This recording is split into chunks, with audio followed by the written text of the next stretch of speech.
ada je pegah, ada pegah boleh. Ya. Dibacalah. Jadi ada dalam satu hadis, idza ra'a munqara faghayyiru biyadihi, fa illam yastati' fa bi lisanihi, fa illam yastati' fa bi qalbihi, wa dzalika afdalu minal iman. Dalam hadis itu sudah terjawab. Idza ra'atum munqara, jika kita melihat atau mengetahui, walaupun kita tidak lihat tapi kita ketahui suatu kemaksiatan, fayughayyiru biyadihi, maka cegahlah dengan kekuasaan kita. Bagaimana dengan kekuasaan kita? Yaitu kita buat hukuman untuk dia jika mampu. Fa illam yastati', jika tidak mampu dengan kekuasaan, fa bilisanihi, maka bilang, janganlah begitu, kita tidak boleh begitu, kita dosa. Wajib kita bilang fa illam yastati'. Bagaimana pemahaman fa illam yastati'? Tidak mampu bilang. Kalau kita bilang ditenak kita. Itu tidak mampu bilang. Kan? Kalau kita bilang kena tenak pre-pre tanya teman. Ya? Kan itu tidak mampu. Fa illam yastati' fa biqalbihi, maka dengan hati. Biar cok tenak pre. Maka cukup kita membenci perkara yang dia lakukan dalam hati. Itulah selemah-lemah iman. Jangan kita suka pada perbuatan kemaksiatan dia melakukan judi misalnya. Kita suka lagi, nggak apa-apa dia berjudi, nanti kalau dia laba pasti dia kasih saya.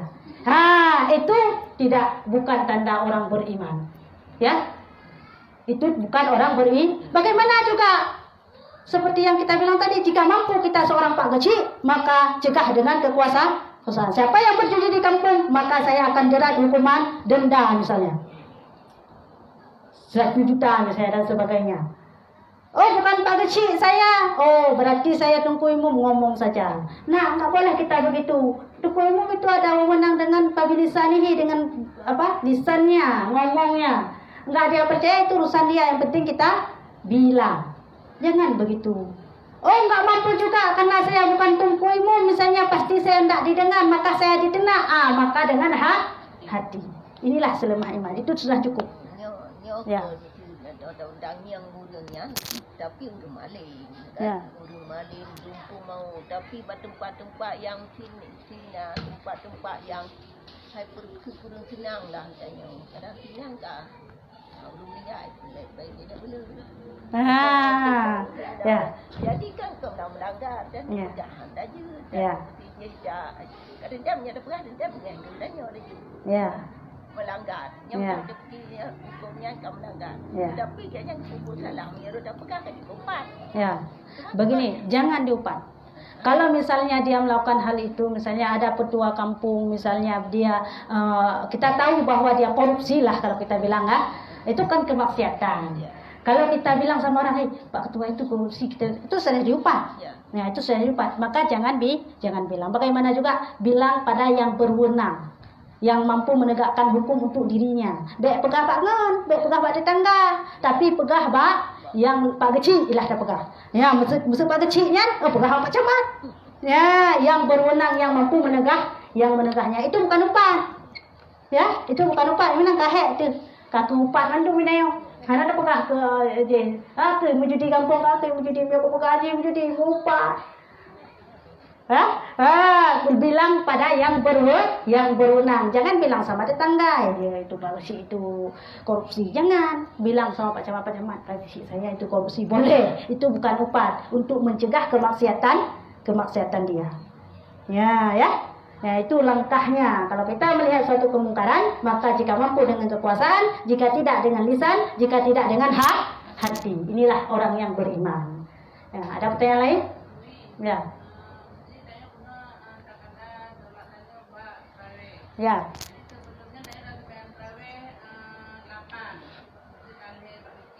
Ya. Begini ya.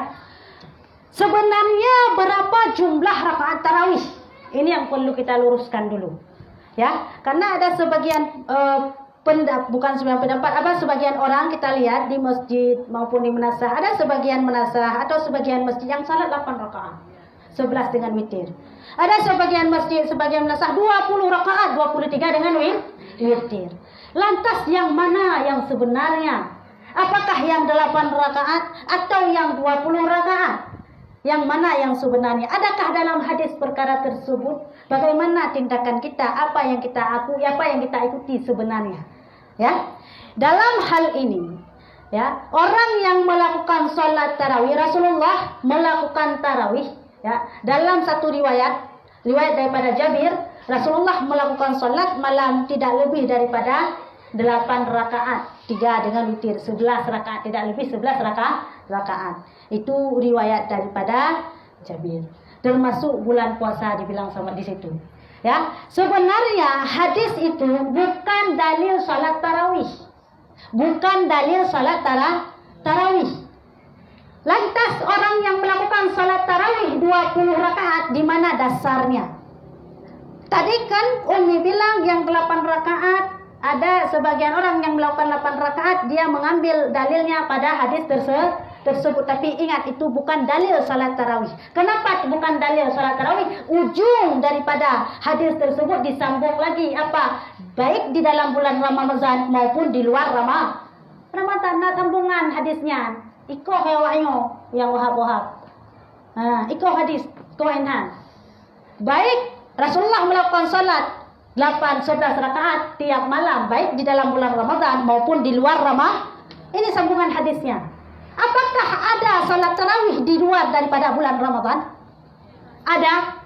Berarti itu bukan dalil salat tarawih. Salat apa juga? Salat witir. Itu dalil salat witir. Makanya sebanyak-banyak salat witir adalah 11 rakaat. Ini sebanyak-banyak witir. Boleh kita lakukan 3, 5, 7, 9 sampai 11, tak boleh lebih. Ini dalil salat witir. Karena salat witir ada di dalam Ramadan, ada di luar bulan Ramadan. Ini dalil salat tarawih. Bermakna orang yang melakukan salat tarawih 8 ini adalah tidak ada dasar. Dasar yang hadis tersebut itu dalil salat witir. Lantas orang yang melakukan salat tarawih 20 rakaat dari mana dasarnya? Ya, dasar orang melakukan salat tarawih 20 rakaat dasarnya daripada perbuatan sahabat Rasulullah Khalifah Rasyidin, yaitu Sayyidina Umar. Beliau melakukan menegakkan salat tarawih di saat bulan Ramadan di masjid 20 rakaat secara berjamaah. Pada masa siapa? Pada masa Khalifah Rasyidin, sahabat Rasulullah. Dan saat beliau menegakkan hal tersebut, tidak ada satu orang pun dari kalangan sahabat yang menafikan, yang meniadakan perbuatan Sayyidina Umar. Bermakna tidak ada yang membantah perbuatan beliau. Berarti betul. Kalau salah pasti ada yang bantah. Sayyidina Umar tidak boleh buat begitu, itu bid'ah. Kenapa? Rasulullah tidak pernah buat begitu. Ini ada yang melarangnya. Mereka semua setuju perbuatan yang dilakukan oleh Umar atau sahabat Rasulullah. Rasulullah melakukan salat tarawih tidak penuh banhepluh malam di masjid secara berjamaah 20 rakaat, tidak penuh. Kenapa tidak penuh? Rasulullah ada menyelang-nyelangkannya. Ada sekali dia ke salat tarawih ke masjid 20 rakaat. Ada sekali dia salat tarawih tidak pergi ke masjid sama sekali malam Ramadan. Kenapa Rasulullah melakukan hal demikian yang membingungkan umat? Kan begitu jadi pertanyaan, menunjukkan bahwa salat tarawih ini tidak wajib.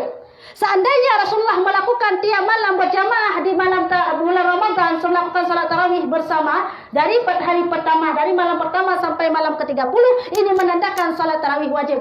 Rasulullah takut Allah mewajibkan salat tarawih untuk kita tidak mampu. Memberatkan umat. Rasulullah takut hal itu akan terjadi pada umatnya, maka Rasulullah menyelang-nyelang. Kadang-kadang dia nggak pergi salat tarawih sama sekali, walaupun bulan Ramadan. Bukan beliau tidak melakukannya di masjid, beliau melakukannya sendiri di rumah. Kadang-kadang ada satu malam para sahabat sudah capek menunggu Rasulullah dari bulan Ramadan, ya, dari pertama setelah salat maghrib sampai subuh Rasulullah nggak datang. Kenapa? Rasulullah tahu kan rumah Rasulullah dengan masjid itu sangat dekat.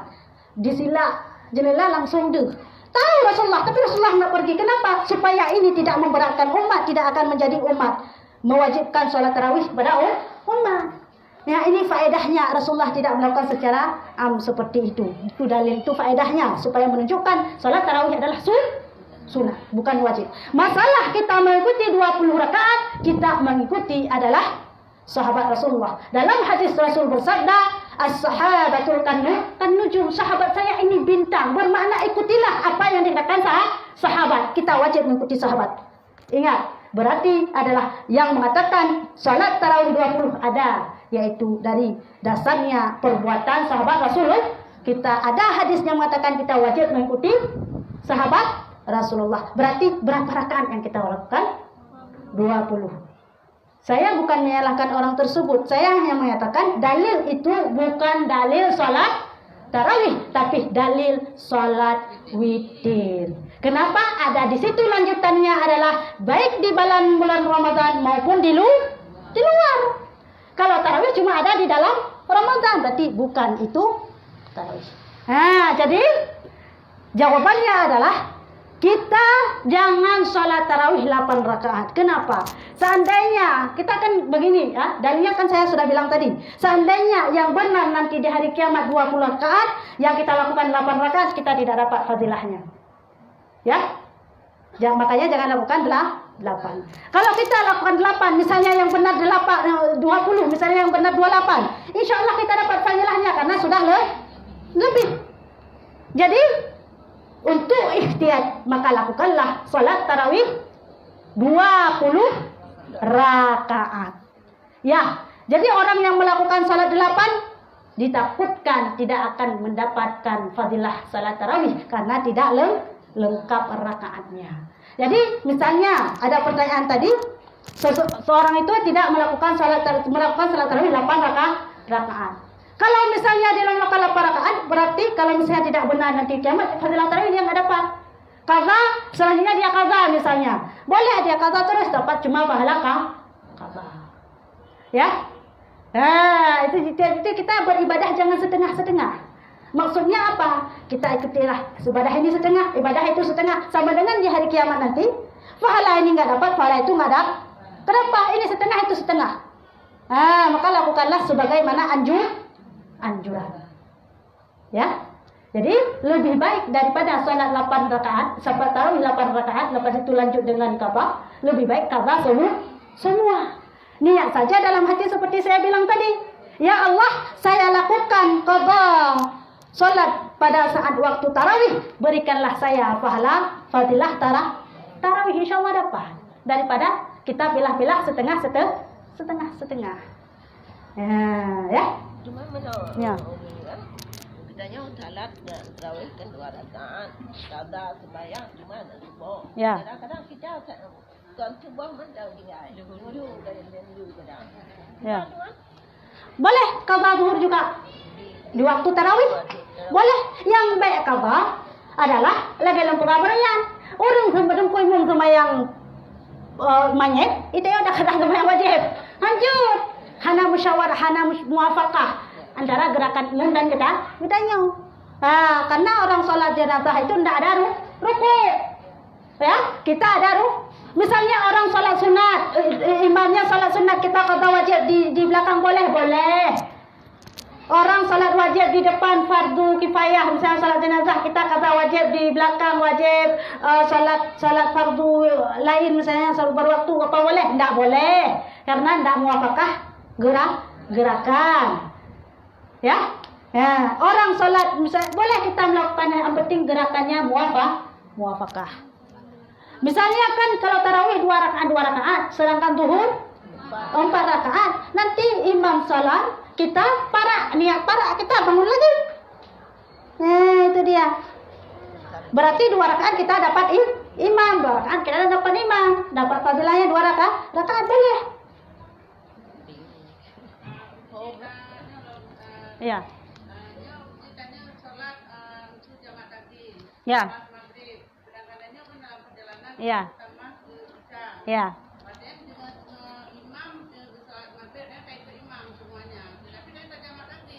Ya. Jadi ininya kali rakaat maghrib sudah assalamualaikum ya kadang lo, tapi dia hanya mengikuti imam, cuman dalam perjalanan imam rakaat pertama, kedua,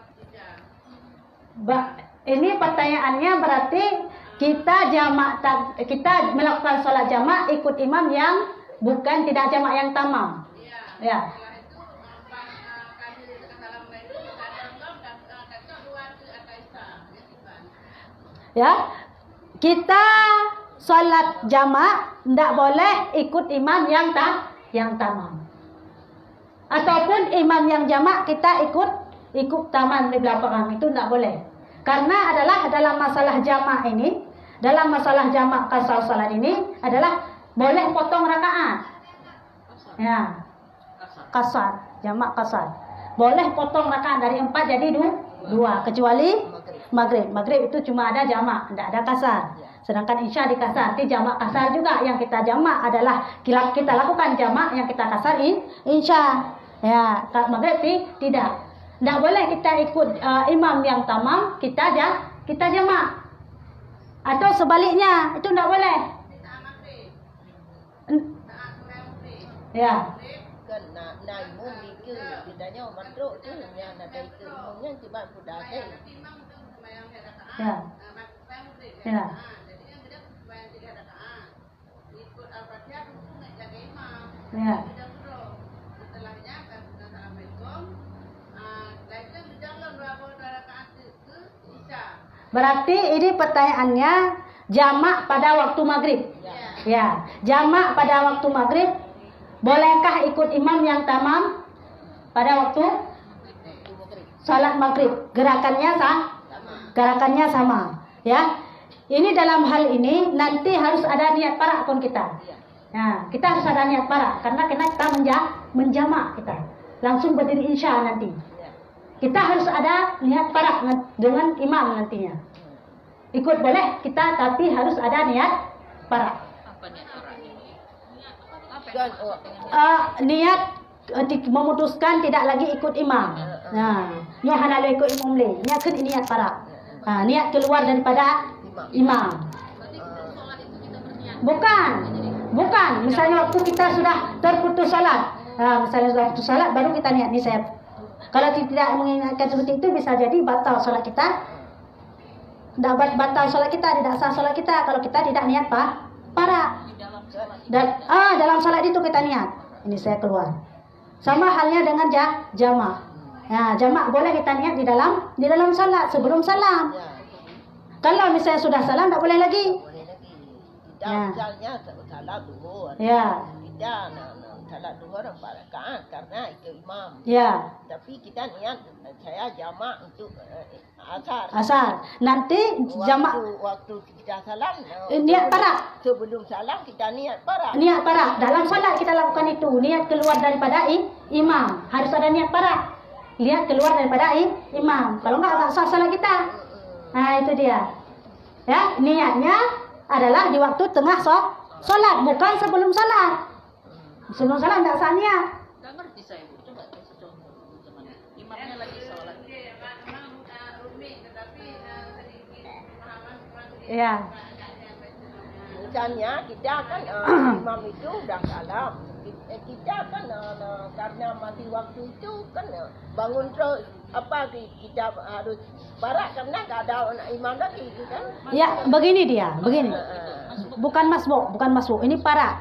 Beda dengan masbuk. Masbuk itu lambat kita masuk. Imam sudah melakukan gerakan sholat, kita sudah baru masuk. Nah, ini bukan masbuk, tapi kita sama dengan imam, sekalian dengan imam, tapi adalah kita cepat keluar, cepat memutuskan, mengikutkan imam yang tamam, kita cepat keluar karena kita jamak. Itu niat saja, waktu saat kita mau memutuskan sholat, langsung niat, saya sudah tidak lagi ikut imam. Dalam hati kita niat, langsung kita salam. Ya, langsung tak sama salam dengan dengkul. Langsung kita salam. Karena apa? Nah, kita udah enggak ikut imam lagi, tapi ada niat dalam hati saya keluar, saya keluar daripada jamaah, saya tidak ikut imam lagi. Itu niat dalam hati kita. Itulah niat para. Untuk kita jamak. Itu paham ya? Paham ya? Begitu dia. Itu kita lakukan sebelum salam. Sebelum kita melakukan salam. Jadi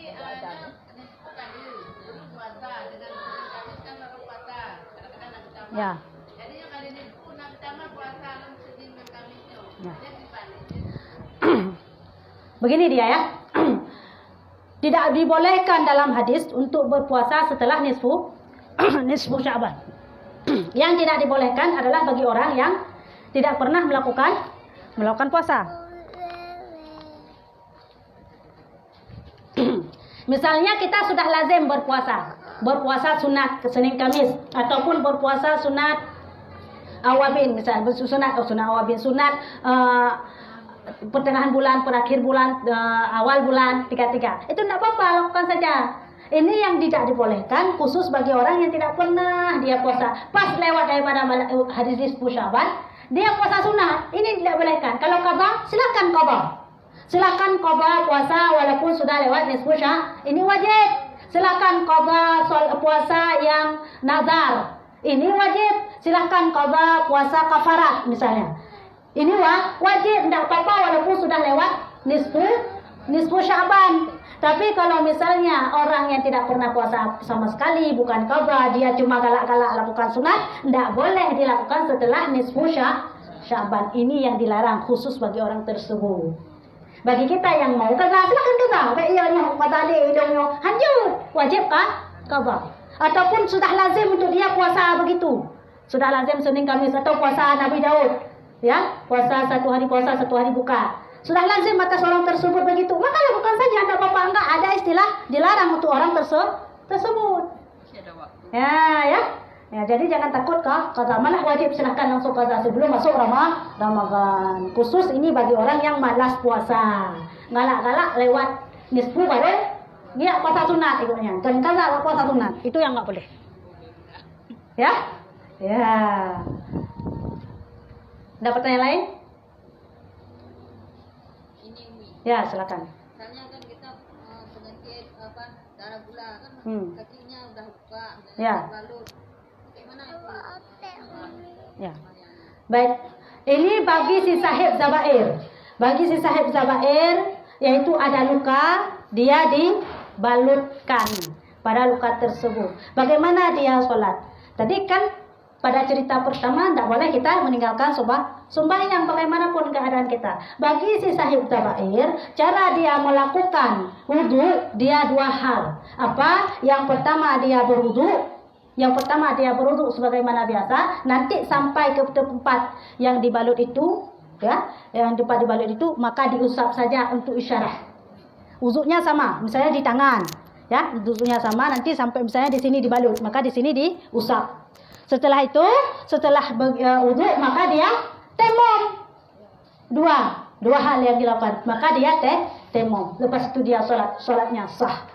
Kalau dia cuma berwudu, cuma diusap di situ, diusap-usap kayak gitu, dia cuma berwudu, sholat terus enggak ditemom, itu berarti sholat hormat waktu. Sholatnya wajib dikabah. Kalau misalnya melakukan hal yang seperti saya bilang tadi, setelah berwudu temom lagi, maka tidak perlu kabah, sholat itu sudah sah. Ya, ini bagi si sahib zabair, si orang yang mempunyai luka yang dibalut. Begitu tata caranya. Jadi pilih saja nanti.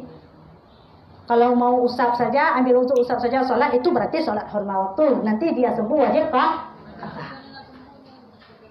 makanya lakukan 2 hal. Tayamum dan wudu. Kita bantu yang masih sehat, kita bantu, wajib kita bantu. Misalnya waktu dibuka itu kita temom ya. Enggak usah buka. Ya, misalnya maaf ya. Ini saya ada luka di sini, ya. Itu saya ambil wudu seperti biasa, yang di sininya biar enggak kena air, biar enggak kena. Ambil terus seperti biasa di sini yang enggak terbalut aja. Nanti sampai di sini yang terbalut itu saya ambil air, saya usap begini untuk isyarah. Dah, setelah itu baru saya tayamum. Ya, tahu ya cara tayamum kayak mana? Ya. Nah, kayak mana cara tayamum? Kayak mana? Nah, lagi ukat main silet. Nah, begini ya cara tayamumnya di tangan ya 3 kali. Udah gini?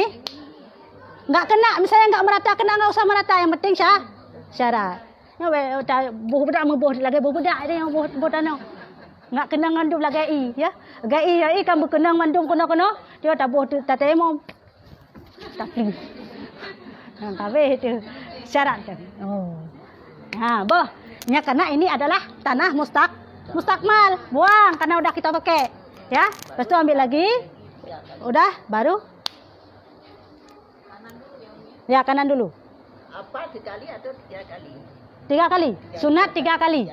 Ya. Nih. Ya sebentar. Ya. Nanti jangan berpisah lagi yo. Tapi sambung terus. Ya, jangan mustakmal nanti ya. Jangan diangkat. Ya, langsung begini, menau. Pakai cara pakai bahasa Indonesia. Ya. Ya. Begitunya sampai 3 kali. Ya, ini dia. Jadi, orang yang sahib zabair setelah wudu wajib temom, setelah itu salat, maka salatnya sah, enggak perlu kah? Enggak usah. Temom enggak apa-apa. Makanya syarat bagi sahib zabair kalau misalnya di kaki, berarti di kakinya nanti di atas apa perubahan itu disapu air atas perubahan itu. Disapu sedikit aja, enggak usah masuk meresap ke dalam. Itu isyarat. Ya? Ya. Enggak boleh, harus ada dua-dua. Harus ada temom sama wudu, harus ada wudu sama temom. Enggak boleh temom aja, enggak boleh wudu aja. Yang boleh temom aja kepada orang yang memang tak bisa pakai air sama sekali. Itu baru boleh temom aja. Ya. Ya. Ya. Dulu rumah sakit. Pakai infus, nyandau. Itu temom buku ada temomnya kena jarum infus saja rawanya. Ya, bagi orang yang kena infus itu sama dengan si sahib zabair. Karena kena infus kita misalnya dicocok di sini, kan? Nanti di sini sudah dibalut ya, otomatis enggak kena air wudu di sini. Jadi dia wajib dua-dua, temom dan wudu. Nah, temom dan wudu wajib dua-dua. Kalau misalnya sulit kali dapat, misalnya memang sulit kalau dia temom nanti dia sakit misalnya. Kena tanah nanti ada luka misalnya. Kena tanah kan nanti bahaya. Apalagi kena luka di sini bahaya ya. Dipluk sudah bahaya tuh kena tanah. Bagaimana? Oh, dia adalah kalau lagi sakit seperti itu, maka wudu di atas jarum itu diusap air seperti yang kita bilang tadi, maka sholat itu adalah sholat hormat waktu. Nanti dia sembuh wajib kata. Kalau dia mati maafkan. Jadi berarti apa yang temom laginya? Kalau misalnya ada hal lain tak boleh kena air, tak boleh kena tanah. Kalau dia misalnya bisa kena tanah, lebih baik temom lagi supaya sah salat, enggak usah qada lagi nanti kalau sehat. Kalau cuma wudu maka wajib qada lagi. Ya. Gimana? Bersihkan dulu. Ya. Bersihkan dulu kencingnya, bersihkan dulu najisnya baru. Kalau misalnya samsul bau, menjerep-jerep apa itu kalau bahasa Indonesia? Meran, bahasa Aceh yang meran. Ya, itu kan selalu keluar najis itu. Nah, sama dengan kalau perempuan istihadah. Keluar darah haid, selalu keluar. Ya, itu begitu sampai waktu wudu, dia berwudu, dia bersihkan dulu najis itu, maka disumpai. Ya, ditutup, dibalut. Ya. Nah, dibalut tempat tersebut, langsung dia baru nyampe encang kecibet di lelau. Ya, setelah bersihkan tempat tersebut, langsung ambil pembalut lain, misalnya itu adalah istihadah, darah penyakit ataupun keluar kencing selalu. Begitu sudah bersihkan, balut, setelah balut langsung wudu. Ingat, bagi orang tersebut hanya berlaku sekali wudu untuk sekali salat wajib, tidak boleh lebih. Tidak boleh lebih. Kalau kita sehat boleh lebih. Kita boleh salat wudu asar. Kita mau tinggalkan sampai maghrib boleh. Tapi kalau orang selalu istihadah tidak boleh. Cuma sekali wudu, sekali salat fardu dan beberapa kali salat Kalau salat sunat bolehlah 1 atau 2 kali. Ya, tapi kalau salat fardu cuma wajib sekali. Kalau misalnya dia mau salat fardu lagi, wajib lagi bersihkan lagi yang tadi dan wudhu kembali dan salat terus. Jangan main. Begitu siap wudhu langsung salat. Nah, Nanya gadong, ya gadong ni nyan. ya. Kan curug operasi Ya. ada pakainya. Kantong i. Teteh lagi. Kalau ada seperti itu, tunggu sebentar ya. Kalau ada seperti itu, maka salat hormat waktu itu mudarat. Ya, itu salat hormat waktu wudu aja sebagaimana bisa. Lepas itu salat. Nanti kalau dia sembuh adalah qada salat itu. Ya, Kan itu najisnya. enggak apa-apa. Kalau salat kan tadi kita bilang dia enggak ada wudu enggak apa-apa. Dia terbuka aurat enggak apa-apa karena salat hormat waktu. Nanti habis dia sembuh wajib qada. Darurat. Ya. Anak payah dia ayak dulu dan najisnya. Kan wudu aja. Wudu aja ke biar tahap kebayang je. Ya, tu sudah sembahyang. Kakak hentuk waktu kapuleh, kadalam sembahyangnya. Ya, untuk hana waktu. Nyo kan untuk ikhtiar sagai. Jika di mati hentuk ke pemaah ya. Yang sagai tanya. Ya? Ada pertanyaan lain? Ada pertanyaan lain? Ada tu? Ya. Mereka akan berpengaruhnya yang ada wudhu, tepeh, kubur dan wudhu. Ya. Yang tepeh di dalam bu yang di luar. Balik jarum. Yang dinikmati wudhu tayamnya. Di dalam itu yang di luar. Dalam pegah kubur dan dubur, nyo adalah dalam pematinya.